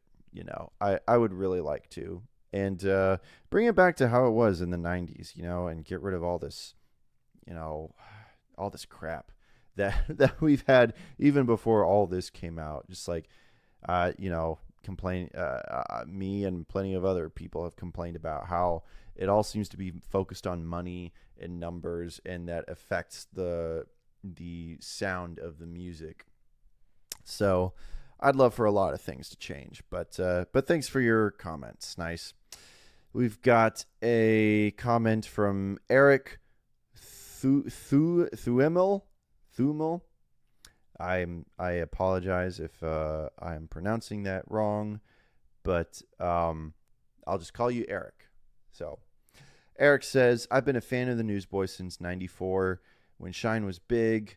I drove 80 minutes to pick up a new copy of Take Me to Your Leader from a music store when the album dropped in February '96. Being that I live out in the boonies and Amazon wasn't a thing then. That's very true. John James leaving the Newsboys shook me. Peter Furler leaving upset me. And even though I didn't really follow their music anymore, I did see them on the United tour, I still respected the band and figured they were in good shape with Tait on vocals. So this really is an upsetting event. I'm disappointed that it's very likely the rest of the band might have looked a blind eye at Tait's antics for some time. The Newsboys are probably over now unless Furler or Joel returns, but most likely it's such a bad witness with his actions while representing a Christian band. Yeah, I think it's very unlikely that Peter and Phil will ever come back. I think they're settled into their new lives right now. But who knows? It is all very disappointing, and whether the band had a blind eye to what was going on, I think it's entirely plausible that they didn't know. Like, you'd be surprised with like how deceptive people can be, especially someone like Tait. I think it's entirely possible. And I mean, just look at the report. I noticed something about the report about the woman who allegedly was drugged by Michael Tait at that hotel.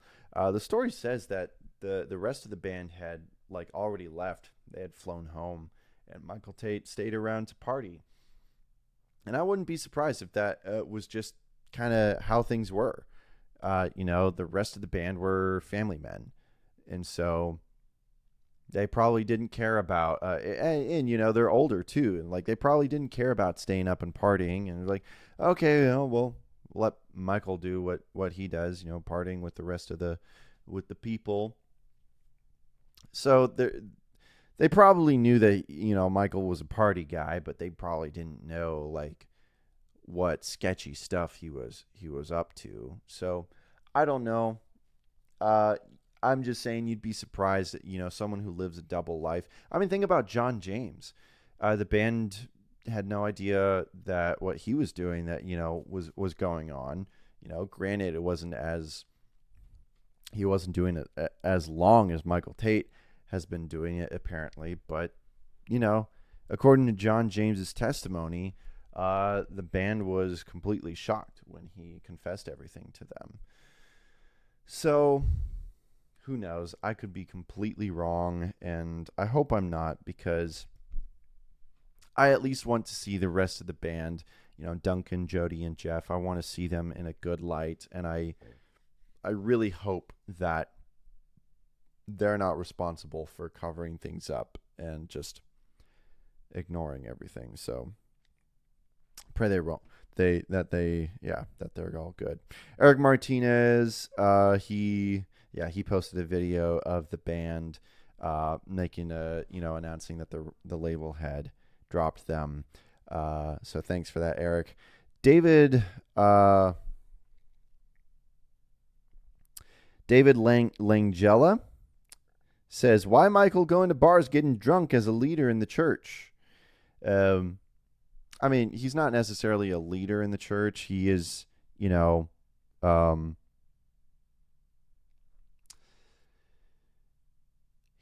is a leader in some ways. He's got a platform, but he's not a pastor or anything.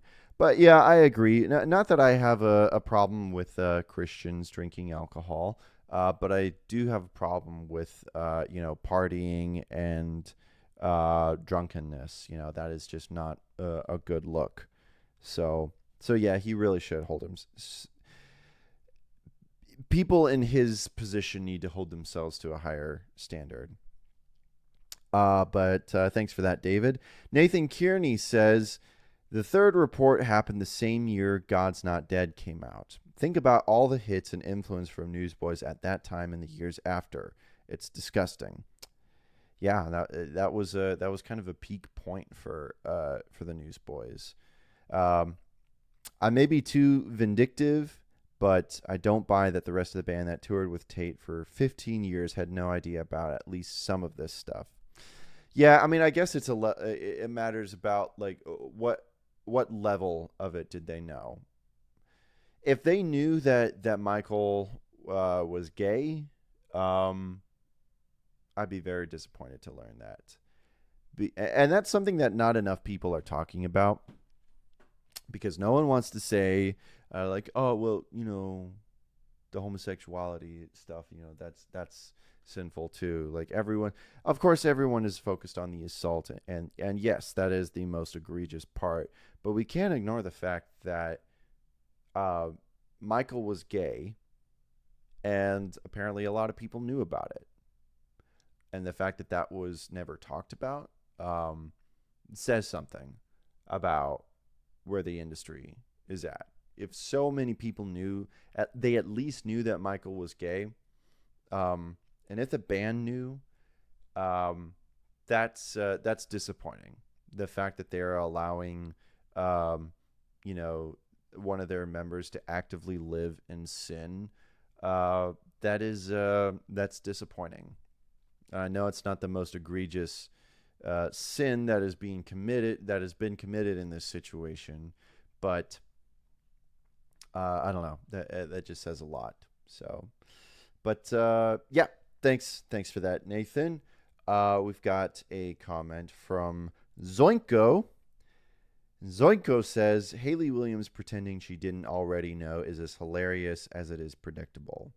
Yes, I agree. We talked about how Hayley Williams, of course, had to put her 2 cents into this situation.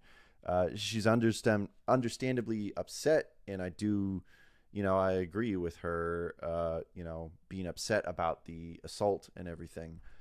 But she's making it all about like how the church doesn't accept LGBTQ stuff. But yeah, because this is Hayley Williams, the lead singer of Paramore. There's no way that she hasn't seen worse within the secular community. And that's it just feels hypocritical and feels like that she's kind of grandstanding. Yeah, you're right in some ways, but like, why are you speaking out about this when there's no way that you haven't seen so many other countless terrible things in your own industry? So yeah, it seems a little hypocritical. But yeah, thanks Zoiko. I completely agree. We've got a comment from Miles Platt.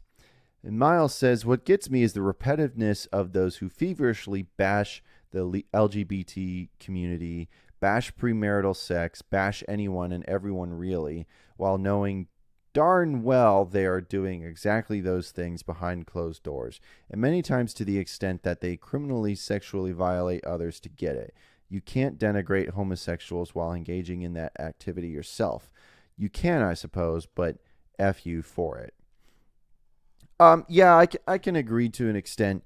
I mean, of course, this is true of Michael Tait. I can't say that I've ever like explicitly heard him speak out against LGBTQ stuff personally, but he most likely has. I mean, that's his industry. That's yeah. And sure, there are examples of people who are loudly against sin, and then it turns out that they are huge hypocrites. That doesn't mean that. I mean, I assume, Miles, that you might be of the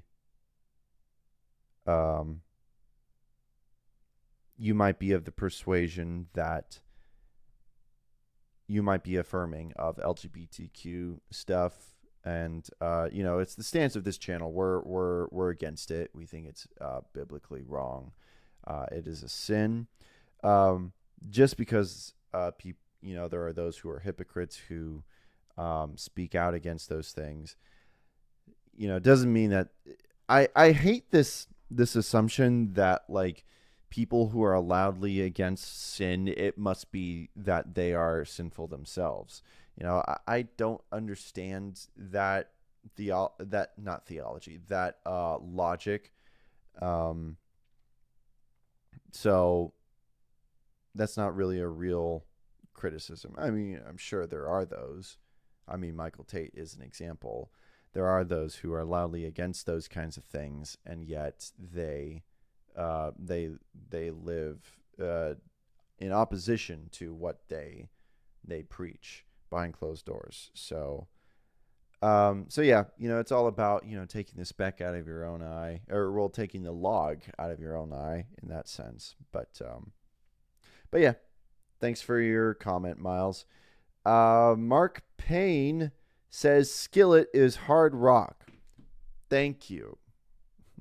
We've had brief discussions about Skillet in the past couple episodes, kind of debating about whether Skillet is metal or hard rock, or I think someone had said that they were alternative rock, and I just always classified them as hard rock. So thanks, Mark, for affirming me.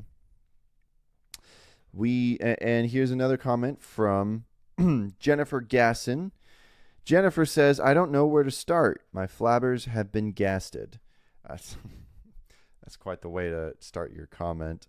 The deception is one thing, but to have the knowledge and do nothing all this time, even worse than the length of time people knew and did nothing, but some actually participated. It's stuff like this that really truly makes me wonder how humanity made it this far. Disgusting, disrespectful, blasphemy. I'm almost ashamed to admit I'm a Christian. I don't want to be linked to any of these atrocities. I said almost. I still trust God. I still believe. But here's my question.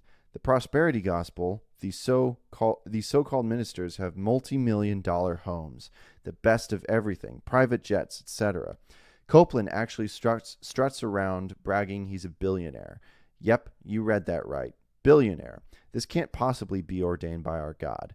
Nowhere in the Bible does it even imply Jesus was rich in materialistic possessions.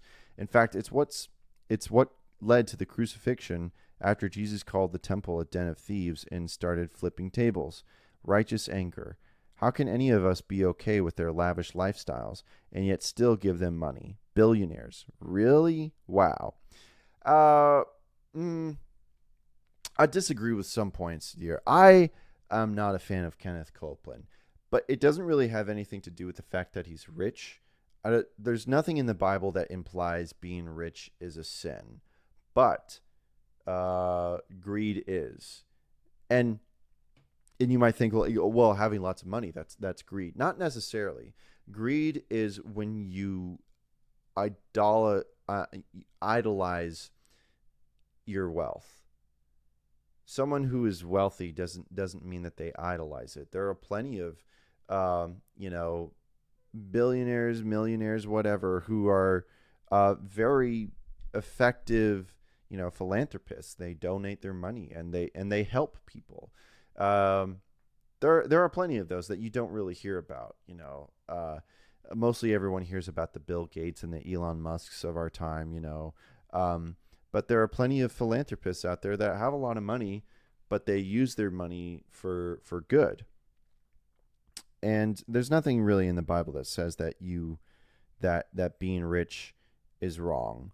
But my problems with Kenneth Copeland are mostly about the prosperity gospel, the deception, the manipulation of how he gets his congregation and his followers to basically donate money to him, and he does it by saying that, like, well, as long as if you give me money today, the Lord will bless you, blah blah blah, and that's just a false gospel.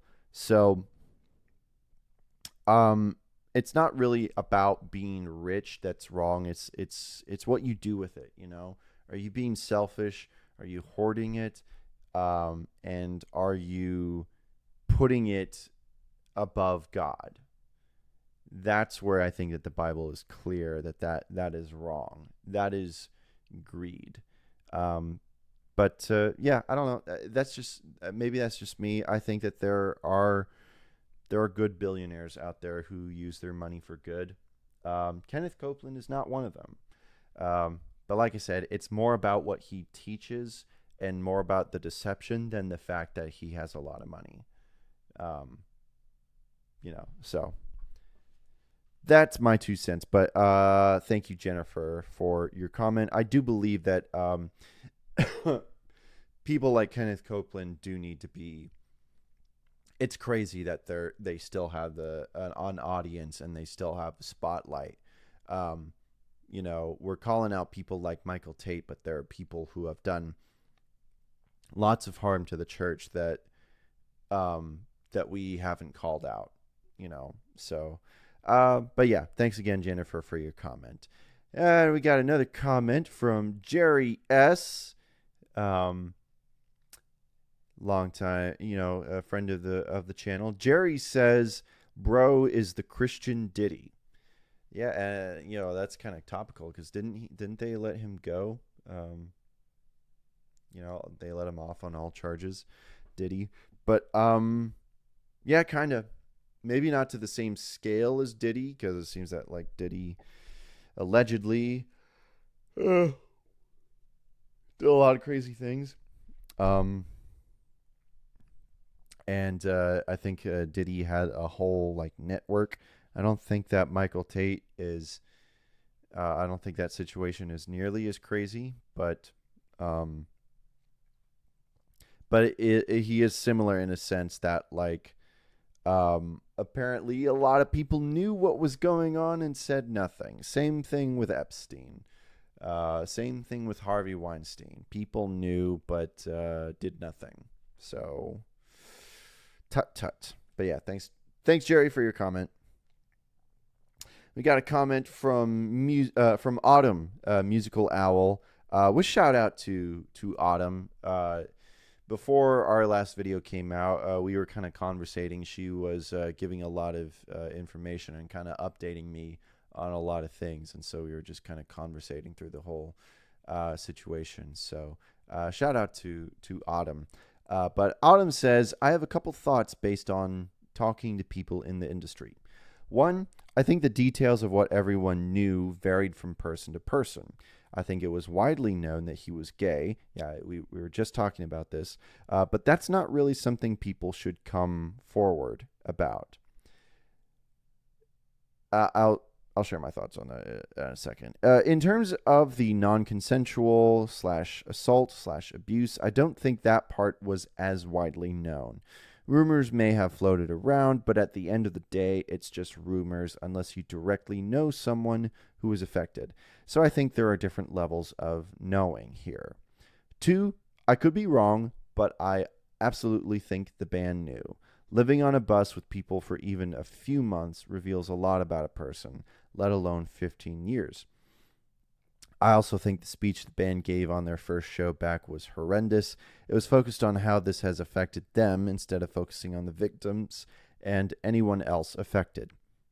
Even if they truly are completely innocent in all of this, now is not the time to lament the impact on them. Yes, I agree. Even though I can understand where they're coming from, it's not the time. 3, I think it's ironic that the latest Newsboys album is called Worldwide Revival. Worldwide Revival doesn't come from sweeping evil under the rug and making ourselves appear holy. It comes from true heart transformation and repentance. I've seen comments from a few saying we shouldn't report this because it makes us look bad. Oh my gosh. I mean, it makes us look bad by covering it up. What makes us look bad is the fact that 20 plus years have gone by without anyone doing something about it. Yeah, agreed. What makes us look bad is hiding it to make our image better. We should be the first to call out injustice, especially among ourselves. God repeatedly calls out the Israelites throughout the Old Testament for worshiping him with their lips and turning around and oppressing the poor. CCM is notorious for being the worst to tour with. That should not be the case. We should not be hiding these things, but rather bring them to light so that there can be accountability and we show that we value justice and integrity. Yes, completely agree. It's a bad look, the fact that this was covered up for so long and no one did anything. Yeah, this makes us look... I mean, people are right. Yeah, this makes us look bad because we messed up for so long. So we need to come clean about this right now. And yeah, I've already shared my comments about like whether I think the band knew or not. It could be right. It could be wrong. I could be wrong. I could be right. I could be black. It could be white. Sorry, that's a reference. Points if you understand it. May the road rise with you. What you were saying about about people knowing whether he was gay or not. I think if you're like someone who doesn't know Michael and you see all these hints about it, maybe maybe he leans that way. I can understand why people thinking that it wasn't their business to tell anyone. But if you were in the band, and especially if you were in management, and you knew those things, then your ministry is like completely negated because you are allowing sin to live, within one of the members of your band. And that's incredibly hypocritical. And you guys are ministering under, the guise of lies. And so I'm going to be extremely disappointed if to find out that the band knew that Michael was gay, and yet they still went with it. If that's true, they're hypocrites and they're liars, and are probably not. They're probably far from God, to be honest. So, but let's pray that that's not the case. But thank you, Autumn, for your comments, and your conversations were very helpful. We got a comment from Red HCL. Red, I'm sorry. He left a lot of scriptures, which are great, but and very helpful. But there's a lot. It's a lot of scriptures, and I'm not going to read through that. So if you guys want to, you can go to the video and you can find it and read all the scriptures that he has dropped. I appreciate it, Red, but not enough to read through all that. We don't have enough time on the show. So, speaking of which, that is it. That is it from the comments. And that's probably the last that we're going to talk about this topic for a while. Unless you guys keep commenting about it. And then I guess we're going to have to talk about it. But I don't want this channel to be too focused on the situation. Not that I don't think it's important to talk about, but, you know, I'm a small channel, so I don't think I'm helping too much. I'm going to let the powers that be handle it. And, I mean, unless this channel blows up, then I guess I'll have a bigger responsibility. But yeah, for now, we're going to continue to have fun, especially with these next few audio feed episodes. So I'm really excited. Dude, it is like so late right now. I was going to do my humble opinion, but I don't think it's gonna. I'm sorry, guys. I don't think it's gonna happen today. Not only do I have to talk about it, but I also have to edit it, and I'm editing this episode tonight. That was the plan. So yeah, I'm making the executive decision to not do it. I guess all I'll say is that I would recommend new singles from. Let me just pull it up here. Just some recommendations. It was what I was going to talk about, but I don't have any time. I can't remember the names of them, so that's why I'm pulling them up. New single from Atomic. See, I'm tired. New single from Colony House, Atomic, and new single from Jonathan Allen Wright, The Feeling. New single from Anchor and Braille, Rattlesnake, and the new single from the Rocky Valentines, Nat Song. Go check those out. I liked all of them. So, yeah, that's all I'm saying about that. Speaking of Jonathan Allen Wright, who just came out with his new single, that's the next coming interview that's coming up. It was really great getting to meet him for the first time. I've been a fan of him for a little while, and it was just really cool to meet up. And we just kind of basically found out that we're the same person. So yeah, the conversation was really fun, and you guys should check it out when it's out. And yeah, more interviews to come after that. Thank you guys so much for all the love and support. I really don't take it for granted. You know, being able to do all this audio feed stuff, you know, I wouldn't be able to do it if I had 0 subscribers. So each and every one of you out there who listens to me, watches me and supports me, it really means the world. I don't take it for granted in the least. So I'm very happy to have this opportunity, and thanks to Audiofeed for letting me have the space to do it. They've been incredibly supportive of what I do, and I try to, you know, give them the same. That's why I do these Audiofeed edition episodes, because it gives them it gives more attention to them. Like I could have reached out to any one of these artists that I've interviewed this weekend, and we didn't have to do it at Audiofeed. We could have done it, you know, like I normally do. But I like doing these Audiofeed edition videos because I like giving more attention to Audiofeed and what they do. So yeah, that's that. So we're gonna call that an episode for now. I guess a new episode from Podwood Forecast. Me and Mitchell talked about our favorite movies from last year. We finally released it, but it's out, so go check it out. And anything else?